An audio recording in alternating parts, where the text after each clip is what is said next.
akan lihat siklus kompresi dari mesin cold storage.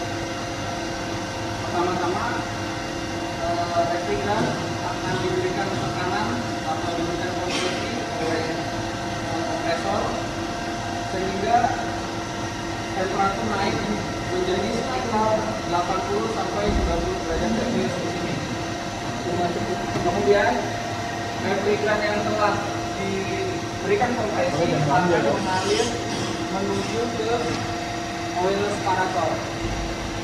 Nah, oil separator ini fungsinya adalah untuk memisahkan refrigeran dengan oli. Oli yang telah dipisah nanti akan kembali ke dalam kompresor lagi melalui pipa kecil.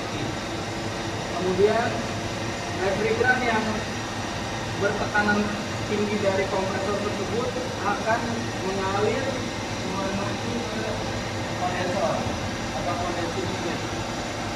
Nah, di kondensor ini terjadi pendinginan atau penurunan tekanan maupun temperatur dari refrigeran yang tadinya dari sini dari kompresor 80 sampai 90 derajat, kemudian berkurang dan akhirnya sampai ke kondensor akan menjadi 45 derajat kurang lebih pada outputnya. Kemudian refrigeran yang telah mengalami penurunan tekanan dan temperatur akan mengalir menuju ke receiver tank.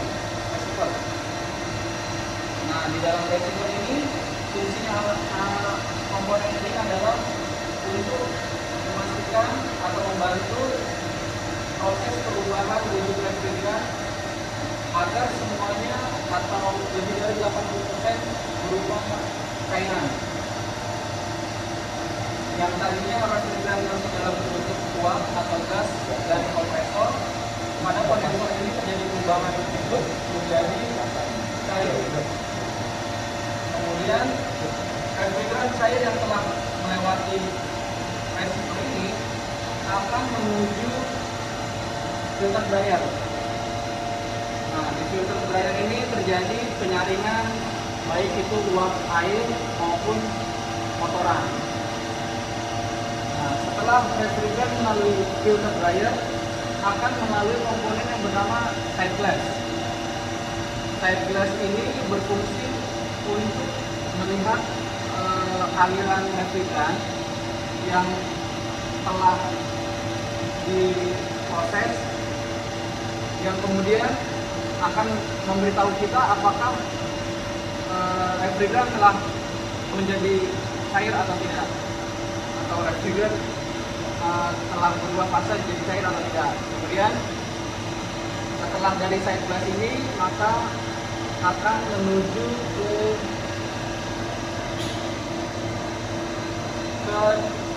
hand valve.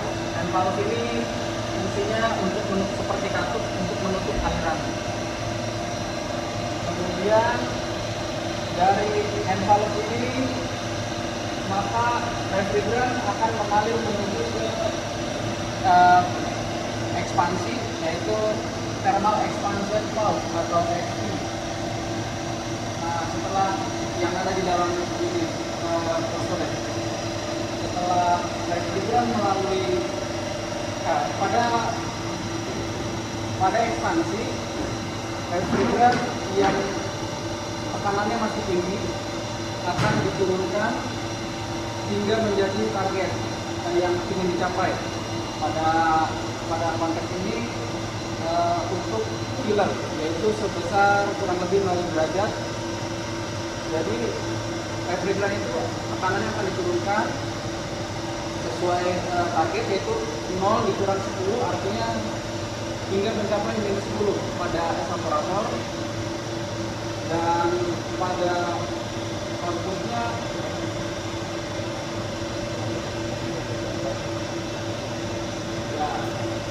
refrigeran akan diturunkan menjadi refrigeran bertekanan rendah dan bertemperatur rendah, dan kemudian akan mengalami perubahan wujud lagi dari yang berbentuk cair menjadi uap atau gas akibat pertemuan dengan udara yang ada di dalam cold storage.